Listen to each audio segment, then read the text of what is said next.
in the meeting. Thanks, Dad. Thank you. You okay? Okay. All right? Okay.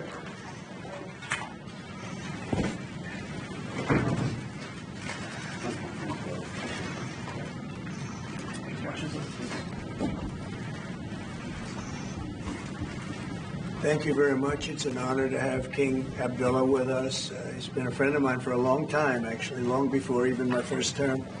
And we've had a great relationship. He's a great gentleman, a great leader, and does a fantastic job in his country. His son, we're lucky enough to have his handsome son with us today, so it's good to see you again.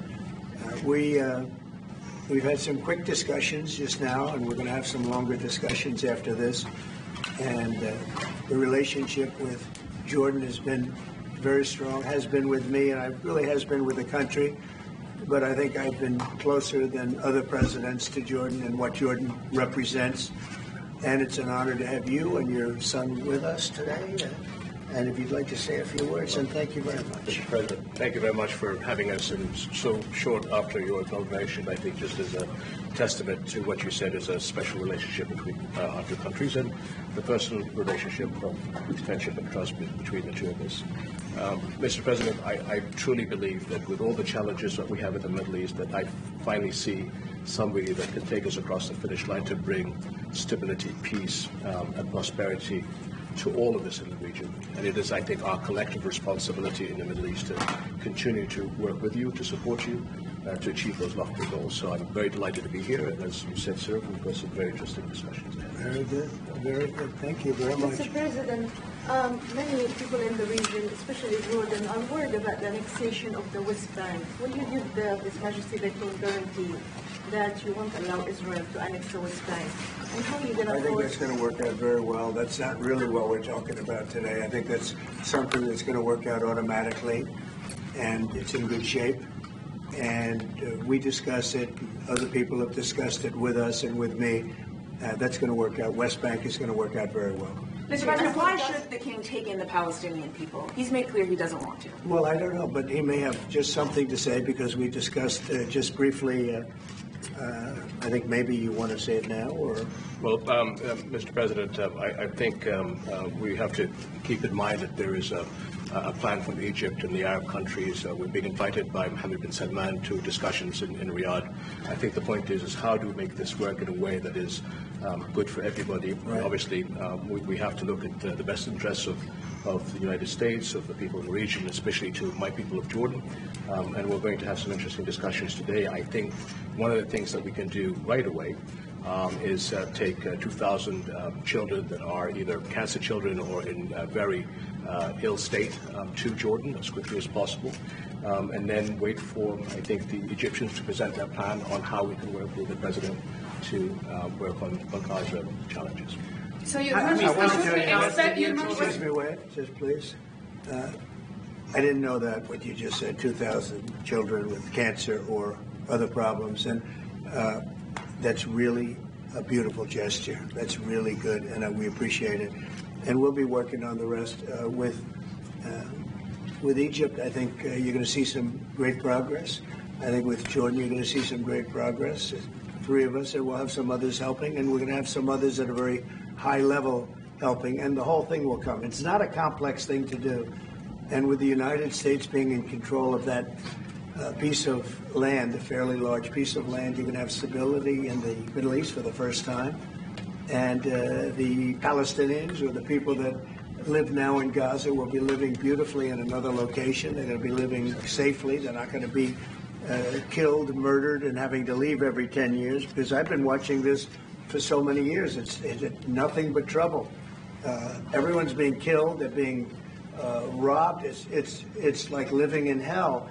And they're going to end up having a great home, great families that don't have to get mugged and killed and beaten up and harassed by Hamas and everybody else. And I know we'll be able to work something. And what you just said about the 2,000 is fantastic. It's so beautiful. It's music to my ears. But we're going to be able to work something, and I know we'll be able to work something also I believe, not 100%, but 99%, we're going to work out something with Egypt. But Mr. President, during your election campaign, Mr. President, how is the U.S. going to own Gaza? Your White House has made clear taxpayer dollars won't be used for this. So what money are you going to use to buy Gaza? We're not going to buy anything. We're going to have it, and we're going to keep it, and we're going to make sure that there's going to be peace, and there's not going to be any problem, and nobody's going to question it. And we're going to run it very properly, and eventually we'll have economic development at a very large scale, maybe the largest scale on that site. And we'll have lots of good things built there, including hotels and office buildings and housing and other things. And we'll make that site into what it should be. And the people from Gaza who wouldn't be able to be there for years, because you're talking about just to get it and prepare it and to take care of all of the problems that currently it has, as you know, tunnels, and people are in those tunnels, and you have some good people and some bad people, and you may have hostages right now. You know, you have the hostages possibly there. They don't know where they are. And, you know, I have a Saturday deadline, and I don't think they're going to make the deadline personally. I think they want to play tough guy, but we'll see how tough they are. But it's going to be a wonderful thing. It's going to be wonderful for the Middle East. I think it'll turn the Middle East. I think you're going to have peace in the Middle East. You're going to eventually have peace in the Middle East. Couldn't this deadline risk undermining the talks that you're having with the King today, and risk the kind of wider peace that you're trying to? Because we're not talking about a big situation. We're talking about something that can go very quickly. It's going to go quickly. It's not going to take a long time. Okay. That's not going to take a long time. When you know bullies, you know what a bully is, right? You know the bully. I've always, and I found it throughout my life. A bully is the weakest person, and they're bullies. Hamas is bullies. The weakest people are bullies. You know that, right? All right, go ahead. Mr. President, you were saying that Palestinians will live somewhere else safe. Where exactly do you want them to live? Well, it's not where I want them to live. It's going to be where we ultimately choose as a group. And I believe we'll have a parcel of land in Jordan. I believe we'll have a parcel of land in Egypt. We may have someplace else. But I think when we finish our talks, we'll have a place where they're going to live very happily and very safely. And, you know, don't forget, they only want to be on the Gaza Strip because they don't know anything else. They've never had an alternative. And they don't want to be on the Gaza Strip, but they have no choice. They have to be. And they're being killed there at levels that nobody's ever seen. No place in the world is as dangerous as the Gaza Strip. They don't want to be there. They have no alternative. When they have an alternative, not one person will want to stay where they are. Nobody wants to stay there. They're living in hell. It's a death trap. Mr. President, how do you know that the Palestinians don't want to leave their land? Some people say this is ethnic cleansing. You won't be able to force them to leave their land. We're moving them to a beautiful location where they have new homes, where they can live safely, where they'll have doctors and medical and all of those things. And I think it's going to be good. Yeah, any questions? King Abdullah, what do you think about the U.S. taking over the Gaza Strip? Do you want to see the U.S. own the Gaza Strip? Well, I think, as I said earlier, the president is looking at Egypt coming to present their plan. As I said, we will be in Saudi Arabia to discuss how we can work with the president and with the United States. So I think let's wait until the Egyptians can come and present it to the president and not get ahead of ourselves. And is there a parcel of land in Jordan that you're willing to have Palestinians? Well, I think what we said, I have to look at the best interests of my country. I think the president is very happy that we do this thing with 2,000 children as quickly as possible. And again, I believe that the president is looking forward to getting a group of us Arabs here to discuss the overall plan. And last question, the 2,000 children, are those from the Gaza Strip? Absolutely, from the Gaza Strip. Are you willing to change your mind, Mr. That's President? from the Gaza Strip, the 2,000. Are you willing to change your mind if you hear the Egyptian and the Arab plan end of the month? If they present you something different, are you open to I another think plan? we sort of have gone down the line. We know pretty much what is going to be presented. And I think it's going to be something that's going to be magnificent for the Palestinians. They're going to be in love with it. I did very well with real estate. I can tell you about real estate. They're going to be in love with it. But Mr. President, does it concern you that moving 2 million people from there? It's a very small number of people relative to other things that have taken place over the decades and centuries. It's a very small number of people, and they're living a terrible life. Look at the way they're living now. Nobody's living like that in the entire world. They're living under buildings that are mostly fallen down and will continue to fall down. And they're living under. People are being killed every day. The conditions are horrible. There are no conditions anywhere in the world that are worse than the Gaza Strip right now. But don't you have concern that you can destabilize Jordan and You said all hell will break out if all the hostages are not released on Saturday. What did you mean by that? And are you encouraging Netanyahu to walk away from this deal? Have you talked about this with him So directly? I've looked at at the condition of people coming out of the hostage situation, and it's horrible. I looked at the before and after yesterday. 3 young men.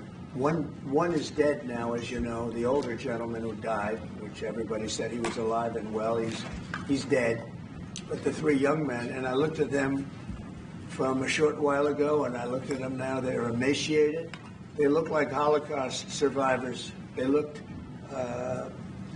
I mean, they'll get better, but they're in rough shape. They were treated really badly, and we've heard things from them since. And I think the reason that Hamas is playing so cute is because they saw the reaction to these 3 people that came out, and the other ones. Look, the one young lady had her hand blown off practically, and they were not in great shape either. But she's missing her fingers and a big part of her hand. You know what she did? She was stopping a bullet that was aimed at her. She went like that, and it blew off her hand. Now, I think I think they want time, because I think the people that they have living are in such bad shape, because they're sending the most healthy people out, because they don't want to send the least healthy people out. And there was an uproar when they saw the people from yesterday. So these people are, so I don't want to do 2 and then we do another 2 in another week and then we do 4 in 3 weeks. No. They either have them out by Saturday at 12 o'clock or all bets are off. Mr. President, would you still consider withholding aid to those countries if they don't accept your plans to accept? Well, I don't want to say that, because we've had such a good relationship and we're doing so well just in the short time that we've been talking. I mean, the king just made a statement. I didn't ask him to do that, about literally saving 2,000 young children from the Gaza Strip. We didn't know about that. You didn't know about that. Nobody did, except for the king and his son. I assume you told your son, right? And I just thought it was great. No, I think we'll do something. I don't have to threaten with money. We contribute a lot of money to Jordan and to Egypt, by the way, a lot, to both. But I don't have to threaten that. I think we're above that. I do believe we're above that. So. Would you consider other countries, not Jordan and Egypt? There was talks about Indonesia, Albania, other places. Yeah, sure. And we have other countries that want to get involved. We have a lot of people that want to get involved. There's a great sense of wanting to help the Palestinians. There's a lot of good countries out there, people that rule those countries with big hearts, and this gentleman is at the top of the list. And if they don't want to leave, how are you going to force them, Mr. President? Oh, they're going to be great. They're going to be very happy. Your Majesty, should we expect that the Jordanian response would be part of a coordinated Arab response? The response will be from a multitude of countries, Arab, international. I know the Europeans want to step in. And again, we'll probably have to look to the help of the United States to make sure that COGAT, which is the clearing agency on the Israeli side, makes it as efficient as possible, because 2,000 kids, the best way to get to them is by helicopters and get them straight to our institutions. I also believe that quite a few countries would also probably like to take some of those kids and have them treated in their hospitals. So we hope to launch this ASAP. Yes, and that's right. This should have been done by the Biden administration, but, you know, they didn't do anything. They didn't know what the hell they were doing. So this should have been done by the Biden administration. This should have never happened, because October 7th would have never happened if I were president. Zero chance of happening. You wouldn't have had that. whole mess where the Middle East got blown up, and you wouldn't have had Ukraine and Russia fighting. That would have never happened. And by the way, we're making good progress there, I think. I really think we're making some very good progress. Mr. President, you said before that the U.S. would buy Gaza, and today you just said we're not going to buy Gaza. We're not going to have to buy. We're going to have Gaza. We don't have to buy. There's nothing to buy. We will have Gaza. What does that mean? No reason to buy. There is nothing to buy. It's Gaza. It's a war-torn area. We're going to take it. We're going to hold it. We're going to cherish it. We're going to get it going eventually where a lot of jobs are going to be created for the people in the Middle East. It's going to be for the people in the Middle East, but I think it could be a diamond. It could be an absolute tremendous asset for the Middle East. And you're going to have peace. It's going to bring peace in the Middle East. Gaza, the way it is right now, every 10 years you're going to have the same thing happening. I've watched it so long, all the death and destruction of Gaza. The civilization's been wiped out in Gaza. No, it's going to be a tremendous thing. It's fronting on the sea. It's going to be a great economic development job. It's going to put people to work, a lot of people to work. And those people are all going to be from the Middle East. And just to follow up with one on that for King Abdullah, can you clarify again, sir, how do you feel about the U.S. taking Gaza, as the president said? Well, again, this is something that we, as Arabs, will be coming to the United States with something that we're going to talk about later to discuss all these options. And Mr. President, take it under what authority? It is sovereign territory. Under the U.S. authority. And Mr. President, would you seek to personally develop property in Gaza after this happens? No. I've had a great career in real estate. Mr. President, you know, when you've done what I've done in the last number of years, including the 4 years that we should have been doing something else, frankly, because people see that now for sure. But when you've done what I've done, you can just do more good for people when you're president. When you're president, we can do things. This is all things that should have been done, but actually things that shouldn't have had to be done. Gaza absolutely would have been. It would have been so great if the Biden administration would have started this. But actually, in all fairness to them, it was. They should have never let it happen. It did happen, and because of the fact that they let this happen, this catastrophe of October 7th, something like this becomes practical and very real, meaning the development and all of the things that I've talked about with respect to the Gaza Strip. If you didn't have the October 7th catastrophe, and it was a horrible catastrophe, then probably you wouldn't be talking about that. But the only thing I can say is this is going to bring stability and peace to the Middle East. And ultimately, when it's developed, which will be in quite a while from now, because we want to let things calm down. But when it's developed, it's going to bring tremendous numbers of jobs to the Middle East, including the people of your country. Mr. President, what if it does not bring peace to the Middle East? There are many Palestinians, even though you say that everything is going to be beautiful, everything is going to be lovely, they're not going to want to go back. There are going to be people who want to go back and feel like that it is their right to do that. You haven't said, will there be any type of repercussions or anything that happens? We don't think that's going to happen. We think we think people are going to be very happy, thrilled. A lot of those people that you're talking about are going to end up maybe living there and maybe working there, but it'll be in a different form. We have had tremendous support for this project, and we think the biggest asset of the project, it's going to bring peace ultimately to the Middle East. All right. Mr. President, one last question. Go ahead behind you. You've asked enough. Mr. President, one of your promises on the campaign trail is to bring peace to the Middle East. It was a promise to your voters, Arab voters here. The Arab voters in the United States oppose this.